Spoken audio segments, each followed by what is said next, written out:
The important thing is guys stay focused. We've been good. The players have been good. I've thought the energy and enthusiasm in practice this week has been good. So, they got a lot of good players, and this is going to be a challenging game for us. It's always a tough physical game with these guys. So we definitely need to, challenge each other. I think that's one of the things that is important on any team, that you have the kind of leadership that challenges each other, and there's more than just one or two people that do that. And you challenge them so they do the right things, and it creates value for them. I don't care if it's off the field, on the field, in the classroom, and I think it's important that we influence and impact people in a positive way so that they have a better chance to be successful. Okay, with that, we'll get things started with Michael Casagrande. Michael?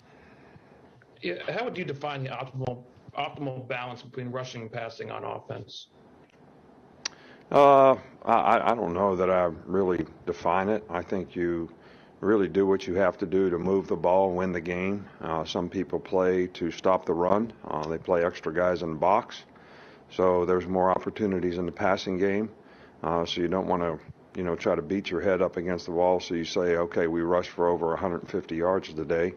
Other teams are more split safety oriented, give you more opportunities to run it.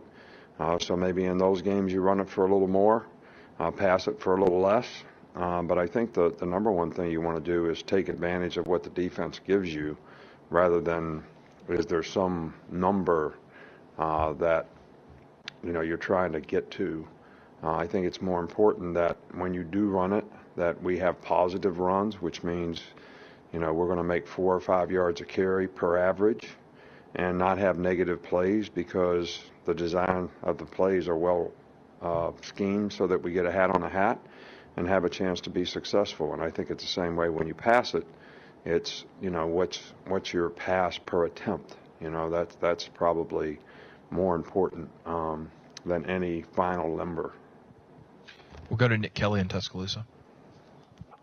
You mentioned on Monday that Drew Sanders is going to be practicing this week. How has he progressed the last few days? Oh, he's practiced well. He's been able to practice, hadn't had any issues or problems. They'll do another check on him, at the end of the week, and see what the plan is relative to clearing him, for the game. But we'll just have to wait and see on that. We will go to Charlie Potter next. Charlie?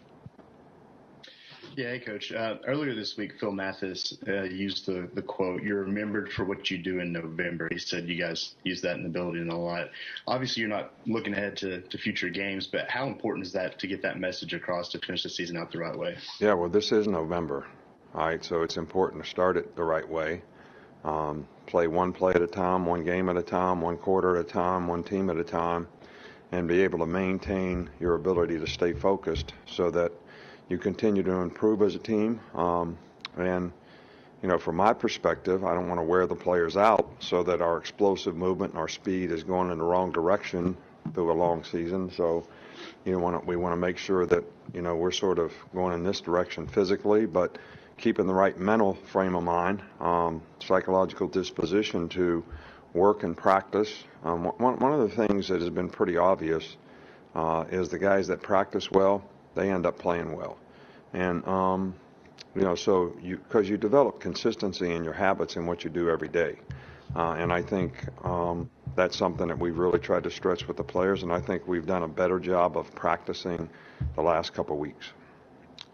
We'll go to Mike Rodak. What have you seen from Roydell and Trey Sanders after Jace went down, and what's the latest on Camar Wheaton's recovery?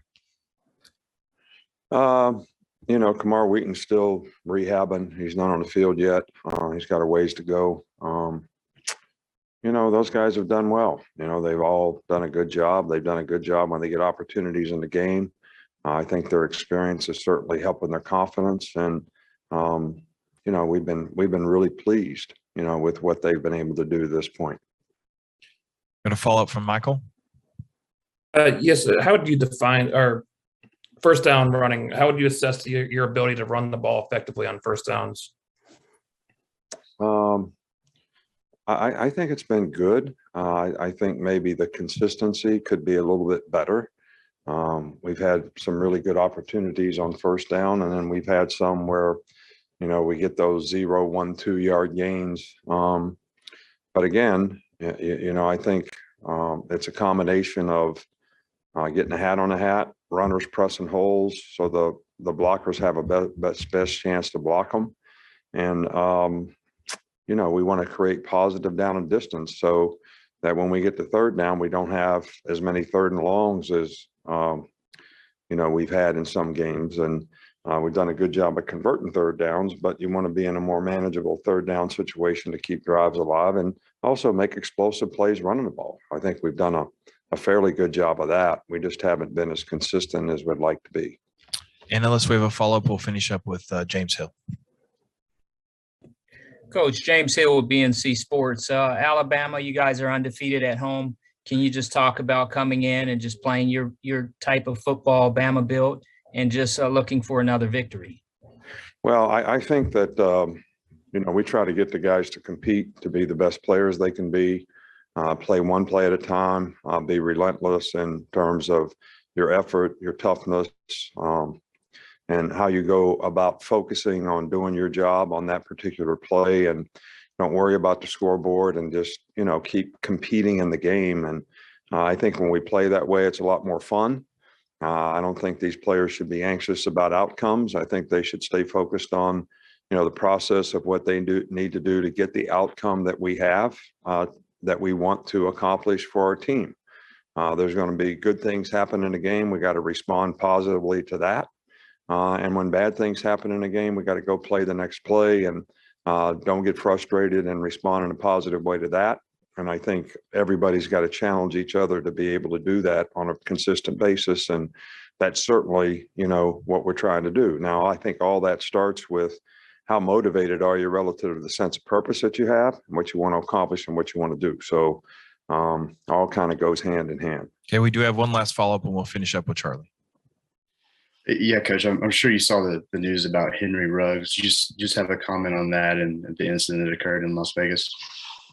Yeah, well, our thoughts and prayers, certainly go out to all involved in this, tragic situation, especially the victims. Our thoughts and prayers are certainly with them, but our thoughts and prayers are also with Henry, his family.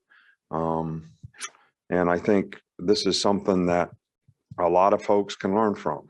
I think a lot of players on our team, when we say challenge people to make good choices and decisions, do the right thing, because sometimes the consequences can be devastating. And these consequences are going to probably be pretty devastating to Henry. We love him. We're going to support him through it. But we also have a lot of compassion for the victims, and our thoughts and prayers are also with them. All right, Coach, thanks for your time. All right, thank you.